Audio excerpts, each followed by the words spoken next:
রুটি সবাই খাইতে পারে কিন্তু রুটি বেলতে পারে না, এই জন্য একটা লোক নিয়ে আসা হয়েছে, মানে এই যে ইসের থেকে আনা হয়েছিল, এই যে লন্ডন থেকে রুটি বলার জন্য, মানে সবাই রুটি খাবে। ঠান্ডা পড়ছে, বৃষ্টির দিন, কাজ করে না আজকে কেউ, মানে রুটি আর মাংস আজকে আর অন্য কিছু নাই।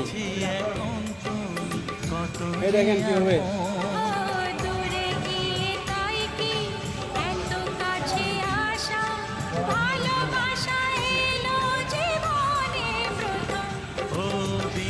দিন যায় তোমার আশায়, দিন গুনে আমার মন, স্বপ্নের দিন নেই জীবনে আসবে কখন।